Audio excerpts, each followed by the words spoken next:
Ես գոնե, որ քաղաքագետ եմ եւ առնվազն մի քանի տասնամյակ ոչ միայն հայաստանյան, այլ նաեւ այլ երկրների ընտրական գործընթացների եմ հետևում, նման այլանդակություն առաջին անգամ եմ տեսնում, երբ որ վարչապետի պաշտոնը զբաղեցնողը նախ ազդարարում է, որ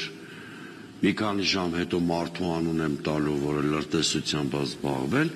հետո այդ հանդիպման ժամանակ ուղիղ հրահանգ է իջեցնում իրավապահ մարմիններին։ Այստեղ մի քանի շերտ կա։ Առաջինը, դուք գիտեք, հենց ինքն է այդ մասին անոնսավորել,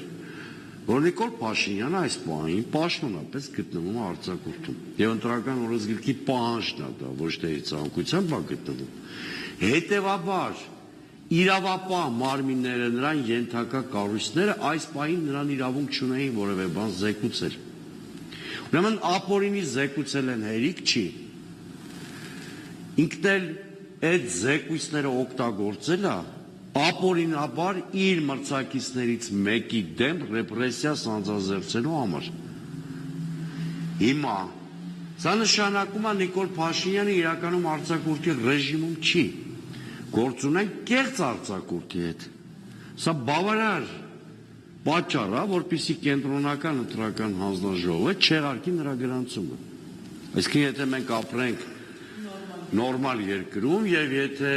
այդ եվրոդիտորդներ կան եւ այլն, որոնք կուրսք են ծեծում ժողովրդավարության, մարդու իրավունքների, թափանցիկ ընտրական համակարգի, թափանցիկ ընտրական պրոցեսի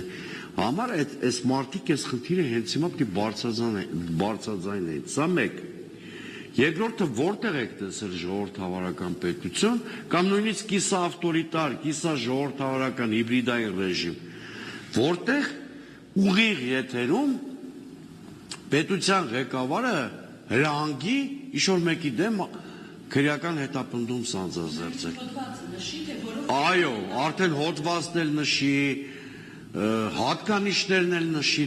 սա աննախադեպ, ընդ որում մեր հետ կապված սա երրորդ դեպքն է։ Ես ուզում եմ հատուկ հիշեցնել, ընդ որում այդ 3 դեպքերը ոչ ավել, ոչ պակաս մի 7-8 օրվա մեջ են արձանագրվել, ոչ թե երկար ժամանակահատվածում։ Առաջինը նա Փողոցային Խուժյանի բառապաշարով անդրադարձավ Նվեր Ծառուկյանի հարցին, որից ընդամենը 1 ժամ հետո գլխավոր դատախազությունը հաղորդագրություն արեց։ Երկրորդը նա 3 էլի քաղաքական վրեժխնդրության, քաղաքական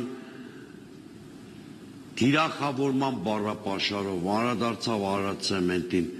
րոպեներ անց գլխավոր դատախազությունը արեց հայտարարություն, կասկած չունեմ, որ նրա երեկվա հայտարարությունը, անօրինական հայտարարությունը այսօր իրավապահ մարմինները սկսելու են ինչ-որ գործընթաց վարույթ, այսինքն հասկանում եք, Նիկոլ Փաշինյանը ամբողջ պետությունը, պետական ինստիտուտները դարձրել է քաղաքական քինախնդրության, քաղաքական հաշվեհարդարի գործիք։ Չկա այլևս պետական համակարգ։